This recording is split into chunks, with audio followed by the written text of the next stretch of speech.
Hello student, welcome back to our channel.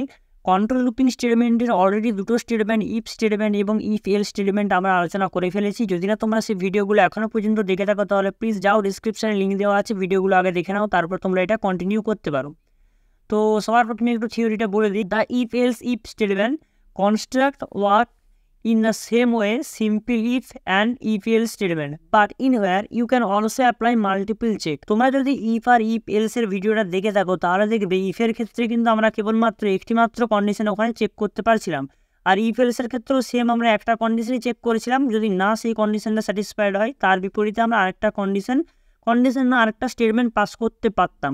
কিন্তু এখানে if else if এর multiple, যেটা if else পরে বা if else ল্যাডার বলে, এর ক্ষেত্রে কি হয় না, আমরা এখানে মাল্টিপল কন্ডিশন চেক করতে পারবো, মাল্টিপল চেক কন্ডিশন করতে পারবো। এখানে সিনটেক্সটা তোমরা দেখতে পাচ্ছ, ইফের মধ্যে সবার ফার্স্টে একটা কন্ডিশন দেওয়া হবে। যদি সেই কন্ডিশনটা স্যাটিসফাইড হয় তাহলে কি হবে না, ইফের মধ্যে যেই স্টেটমেন্টটা থাকবে সেটা কিন্তু এক্সিকিউট হবে। আদারওয়াইজ এলস পার্টে আসবে, এলস পার্টে এসে ইফের মধ্যে আমরা আবার একটা কন্ডিশন দিতে পারবো, যেখানে ওই ইফের কন্ডিশনটা যদি না স্যাটিসফাইড হয় তাহলে কিন্তু এই এলস ইফের মধ্যে যে কন্ডিশনটা আছে সেটা সেই কন্ডিশনটা চেক হবে। আবার যদি সেটাও না স্যাটিসফাইড হয় তাহলে এলস পার্টে যেটা আছে সেটা কিন্তু এক্সিকিউট হবে। তো এইভাবে কাজ করে ইফ এলস ইফ স্টেটমেন্ট। থিওরির থেকে আমরা প্র্যাকটিক্যাল ব্যাপারটা ভালোভাবে জানবো, ওই জন্য আমি এখানে 4টে প্রোগ্রাম নিয়েছি। তো 4টে প্রোগ্রাম খুব ভালো প্রোগ্রাম, যার মধ্যে 3টে আমি করবো এবং আরেকটা প্রোগ্রাম তোমরা করবে। তো তাও ভিজুয়াল স্টুডিও করে আর প্রোগ্রামগুলো তাড়াতাড়ি করে নেওয়া যাক। তো চলে এসছে আমরা ভিজুয়াল স্টুডিও করে, আর এখানে আমি 3টে ফাইল বানিয়েছি, প্রোগ্রাম 12.c, প্রোগ্রাম 13.c আর প্রোগ্রাম 14.c। তো এখানে 3টে কোয়েশ্চেন আছে, আর একটা কোয়েশ্চেন তোমরা নিজেরা বাড়িতে ট্রাই করবে। সবার প্রথমে প্রোগ্রাম 12 নাম্বার যে 12 নম্বর যে প্রোগ্রামটা আছে সেটা আমরা দেখে নিই। এখানে বলছে find the number positive, negative or equal to 0। তো আগের দুটো কন্ডিশন স্টেটমেন্টে আমরা অলরেডি পজিটিভ আর নেগেটিভ নাম্বার কীভাবে চেক করতে হয় তার লজিকটা আমরা দেখেছি। তো সেই লজিকটাই কিছুটা একই রকম এখানে কাজে লাগবে, কিন্তু এখানে যেহেতু ইফ এলস ইফ আছে তো এখানে ওরা দুটো লজিক আমরা একসাথে কাজ করাতে পারবো। তো চলো সেই কীভাবে করা যায়। তো হ্যাজ ইনক্লুড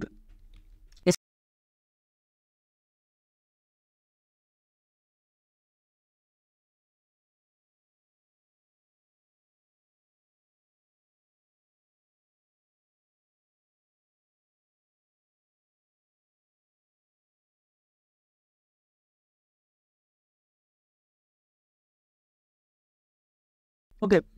তো প্রোগ্রামটা মোটামুটি লেখা কমপ্লিট হয়েছে, দেখতে পাচ্ছ। তো আরেকবার আমি বুঝিয়ে বলে দিই। সবার প্রথমে আমি এখানে ইন্টিজার একটা ভেরিয়েবল নিয়েছি। ইন্টিজার ভেরিয়েবল নেওয়ার পর এখানে আমি কিন্তু একটা ইনপুট নিয়ে নিয়েছি ইউজারের কাছ থেকে, এন্টার ইউর নাম্বার, এবং নাম্বার যেটা ইউজার ইনপুট করছে সেটা নাম ভেরিয়েবলের মধ্যে স্টোর করছি। তারপর এখানে ইফ কন্ডিশনের মধ্যে, ইফের মধ্যে কন্ডিশন পাস করেছি, নাম্বারটা যেটা ইউজার ইনপুট করবে সেই নাম্বারটা যদি 0 থেকে বড় হয় তাহলে প্রিন্ট হবে this is an positive number, এবং যদি 0 থেকে ছোটো হয় এলস ইফের মধ্যে আসবে। এটা যদি ইফসের কন্ডিশন যদি ফলস হয় তাহলে এলস ইফে আসবে, এবং এখানে যে কন্ডিশন চেক হবে যদি নাম্বারটা ছোটো হয় তাহলে this is an negative number, যদি ছোটো হয় তাহলে অবভিয়াসলি সেটা নেগেটিভ নাম্বার।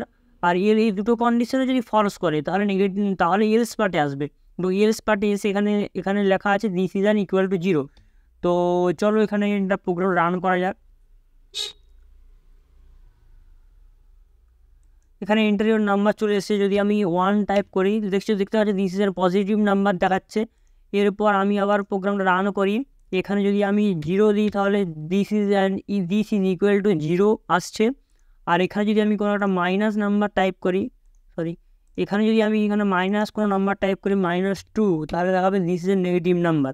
তো যেই অ্যান্সারগুলো আমরা চাইছিলাম সেই সমস্ত রিকোয়ার্ড অ্যান্সারগুলো পেয়ে গেছি, মানে প্রোগ্রামটা সাকসেসফুলি রান করেছে। তোমরা বাড়িতে প্রোগ্রামগুলো প্র্যাকটিস করো, যদি কোনো অসুবিধা হয় কমেন্ট বক্সে জানিও, ঠিক আছে। তো চলো আমরা নেক্সট প্রোগ্রামের দিকে যাওয়া যাক।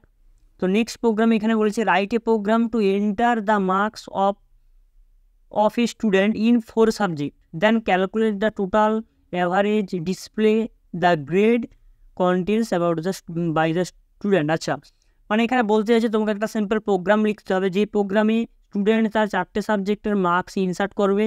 সেই 4টে সাবজেক্টের মার্কস ইনসার্ট করার পর অ্যান্সারে কী পাবে, সে টোটাল পাবে, অ্যাভারেজ পাবে, এবং সে কত গ্রেড পেয়েছে, A grade, B grade, C grade, সে কী পেয়েছে সেটা সে দেখতে হবে। তো চলো এই প্রোগ্রামটাও করা যাক, খুব সিম্পল প্রোগ্রাম। তো একটা লাইন করবো এবং তোমাদেরকে বুঝিয়ে দেবো কীভাবে করতে হবে প্রোগ্রামটা। লজিকগুলো আমি বুঝিয়ে বলবো। সর্বপ্রথম আমরা হেডার ফাইল ইনসার্ট করে দিই, has include stdio.h, has include conio.h,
তো দেখতে পাচ্ছ এখান পর্যন্ত আমাদের প্রোগ্রামটা কিন্তু কমপ্লিট লেখা হয়ে গেছে। এবারে আমি তোমাদেরকে একটু ভালো করে বুঝিয়ে দিই। দেখো সবার প্রথমে আমি দুটো হেডার ফাইল ইনক্লুড করেছি, ইনক্লুড stdio.h এবং হ্যাজ ইনক্লুড conio.h। তারপরে ভয়েড মিন ফাংশন নিয়েছি। ফাংশনের মধ্যে এখানে আমার যে সমস্ত ভেরিয়েবলগুলো দরকার সেই সমস্ত ভেরিয়েবলগুলো আমি ডিক্লেয়ার করেছি এবং সবগুলো ডেটা ফ্লোট নিয়েছি, কারণ হতে পারে এখানে এভারেজ যে ফ্লোটিং পয়েন্ট আসতে পারে তারও মাঝে মধ্যে ফ্লোট চলে আসে। তো এই জন্য আমি এক কাজ করি, সমস্ত যে সাবজেক্টগুলো আছে সমস্ত ভেরিয়েবলগুলো আছে সেগুলো কিন্তু ফ্লোটেই নিয়েছি। তোমরা চাইলে সাবজেক্টগুলো ইন্টিজার নিতে পারো আর এগুলো ফ্লোটিং এভারেজটা ফ্লোটে নিতে পারো। যাই হোক, তারপর কিন্তু আমি ইউজারের কাছ থেকে 4টে সাবজেক্টের মার্কস এন্টার করিয়েছি, যেখানে enter your first subject marks, enter your second subject marks, enter your third subject marks and enter your fourth subject marks. তো এখানে আমি 4টে সাবজেক্টের মার্কস ইনসার্ট করেছি এবং সেগুলোকে সাবজেক্ট 1, সাবজেক্ট 2, সাবজেক্ট 3 আর সাবজেক্ট 4 ভেরিয়েবলে কিন্তু স্টোর করিয়েছি। তো স্টোর করানোর পর আমি টোটালটাকে ক্যালকুলেট করেছি। টোটাল ক্যালকুলেট করার জন্য টোটাল নামে একটা ভেরিয়েবল দিয়েছি এবং তার মধ্যে সাবজেক্ট 1 to 4 পর্যন্ত সমস্তগুলোকে আমি যোগ করিয়েছি, দিয়ে যে যোগফলটা হয়েছে সেটা কিন্তু টোটালের মধ্যে স্টোর করেছি। এরপর দেখতে পাচ্ছি এভারেজ কী করে ক্যালকুলেট করতে জানো, টোটাল বাই যতগুলো সাবজেক্ট ছিল সেই হিসাবে আমি এভারেজটা ক্যালকুলেট করে নিয়েছি এবং এভারেজের যে ভেরিয়েবলটা আছে তার মধ্যে আমি কিন্তু ভ্যালুটা অ্যাসাইন করে দিয়েছি। এরপর যেখানে রেজাল্ট প্রিন্ট হবে, স্টুডেন্ট রেজাল্ট, এখানে আমি এটা একটু যাতে ভালো দেখাই, তো এইটা কোনো ব্যাপার না, তোমরা চাইলেও করতে পারো, নাহলে তোমরা এই লাইনটা স্কিপ করতে পারো। এরপর দেখতে পাচ্ছ প্রিন্ট দেখাবে, এখানে সবার মতো প্রিন্ট হবে স্টুডেন্ট রেজাল্ট, তারপরে প্রিন্ট হবে টোটাল যে নাম্বারটা স্টুডেন্ট পাবে সেই নাম্বারটা প্রিন্ট হবে। তো এভারেজের পর এখানে এভারেজে যে ভ্যালুটা আছে ওই ভ্যালুটা এখানে এভারেজে প্রিন্ট হবে। এবং গ্রেডের ব্যাপারটা যে আসছে, গ্রেড ক্যালকুলেট করার সময় তোমার কিন্তু এখানে কাজে লাগবে ইফ এলস লেটার বা ইফ এলস মাল্টিপল যে ইফ এলস ইফ স্টেটমেন্ট সেটা। তো এখানে কীভাবে কাজ করছে দেখে নাও। ইফের মধ্যে সবার প্রথমে আমি কন্ডিশন পাস করেছি এভারেজ যদি গ্রেটার দেন ইকুয়াল টু 90 হয়, যদি সে 90 বেশি পায় তাহলে তার গ্রেড হবে ডবল এ। তারপর ওইটা যদি ফলস হয়, কন্ডিশনটা যদি স্যাটিসফাইড হয়, এভারেজ যদি না গ্রেটার দেন 90 হয়, তাহলে এলস ইফের পার্টকে আসবে এবং চেক করবে এভারেজ কি গ্রেটার দেন ইকুয়াল টু 80 থেকে কি বড়, মানে 80 আর 90 কি মাঝে আছে নাম্বারটা, যদি মাঝে থাকে 85, 82, 83 তাহলে তার গ্রেড হবে এ প্লাস। এটাও যদি না স্যাটিসফাইড হয় তাহলে কী হবে, এভারেজ কি গ্রেটার দেন ইকুয়াল টু 75 থেকে 80-র মধ্যে যে কোনো নাম্বার থাকে তাহলে কিন্তু গ্রেড থাকে, তাহলে কিন্তু তার গ্রেড হবে এ। এরপর ওইটাও যদি ফলস হয় তাহলে এভারেজ যদি 60, এখানে এটা 10 আছে, 10 না এটা হবে 60, যদি 60-র বেশি পায় তাহলে কিন্তু বি প্লাস আর আদারওয়াইজ ফেল। এখানে কন্ডিশন তোমরা তোমাদের নিজেদের মতো কন্ডিশন লাগিয়ে চেক করতে পারো। তো চলো আমি দেখে নিই প্রোগ্রামটা এখানে সঠিকভাবে রান করছে কিনা। এগেইন ফার্স্ট মার্কস, তো প্রথম যে মার্কস আছে আমি সেটা ইনসার্ট করিয়ে নেবো। প্রথম 50, সেকেন্ড মার্কস 60, তারপরে 60 এবং ফোর্থ মার্কসটা আমি 80 করলাম। দেখতে পাচ্ছ এখানে কিন্তু টোটাল হয়েছে 250, অ্যাভারেজ 62% আর এখানে 62% আর এখানে বি প্লাস, ঠিক আছে। তো এবার যদি তোমরা চাও যে এখানে তোমরা যদি চাও যে টোটালটা ডেসিমেল ভ্যালুটা চাইছি না দেখাতে, তাহলে তোমরা এটা ইন্টিজার নিতে পারো। যাতে ইন্টিজার নিলে কী হবে না, ইন্টিজার নিলে এখানে টোটালটা পয়েন্টের যে ওই ভ্যালুগুলো আসছে ওগুলো আসবে না। তো এটা পার্সেন্টেজ ডি নিয়ে নিচ্ছি, আর পার্সেন্টেজ ডি নিয়ে নিচ্ছি, তাহলে এটা হবে প্রিন্ট হয়ে যাবে। আর এভারেজটা পার্সেন্টেজ ইফ থাক, কোনো অসুবিধা নেই, পার্সেন্টেজ ইফ থাক। ওকে, আর এখানে আর কিছু করার দরকার নেই। তো এবারে তোমরা যদি দেখতে পাচ্ছ আরেকবার এটা আমি রান করে দেখে নিই। আরেকবার যে আমি ইন্টারভিউ ফার্স্ট মার্কস, প্রথম মার্কস যদি 50 + 60 + 80 আর ফোর্থ মার্কসটা 90, তাহলে দেখতে পাচ্ছ এখানে টোটাল হচ্ছে, ও আচ্ছা, টোটালটা যদি তোমরা চাও যে ডেসিমেলে না আসুক, তাহলে এখানে তোমরা এটা কিন্তু পার্সেন্টেজ ডি দিয়ে ইন্টিজার করতে পারো। আর তোমাদেরকে আরেকটা কাজ করতে হবে না, টোটাল যে এখানে যে ভেরিয়েবলটা আছে না, এই ভেরিয়েবলটা কিন্তু আলাদাভাবে ডিক্লেয়ার করতে হবে, ইন TOTAL, ইন টোটাল। তাহলে কী হবে, টোটাল ভেরিয়েবলটা কিন্তু এখানে ইন্টিজার হয়ে যাবে, আর এখানে টোটালটা ইন্টিজার হয়ে যাবে। তো এবার আমরা প্রোগ্রামটা আরেকবার রান করি। Interview first marks 50, second marks 80, third marks 60, 50।